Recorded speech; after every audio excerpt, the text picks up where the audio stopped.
Hi class, Dr. Bevilacqua here. I wanted to give you 10 pointers for studying for a Chem110H exam. The first is to read the notes. Remember that we cover material in class that are not necessarily found in the textbook.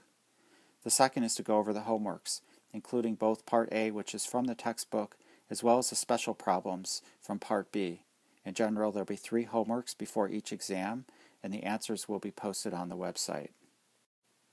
Third, review the pre-lecture assessments. Remember there was one of those on Angel for every lecture, and there were 4 questions.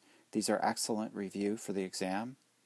Fourth, study the quizzes. There will be 3 quizzes associated with each exam, and those answers will be posted on the class website. Fifth, watch the demos on the YouTubes. There's a recording for each demo now, and these are annotated with various questions and observations. It's important to be familiar with the demos as well as the reactions that are found in them. Sixth is to watch the screencast YouTubes.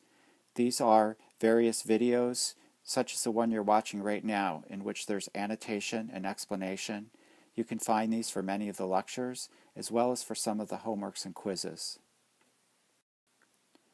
Should also review the old exam. We'll post an old exam before each exam as well as an answer key.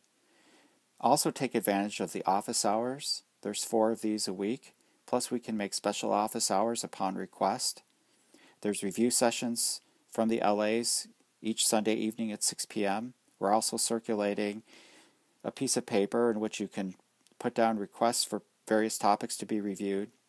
And then also come to the exam review, which will be given in general on the Tuesday before the exam. Ninth is to consider copying your notes over. Many students find this useful.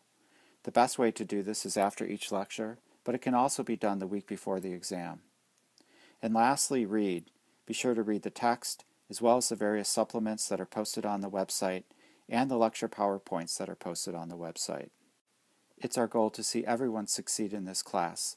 Let us know if you have any questions or need anything further. Thanks for listening.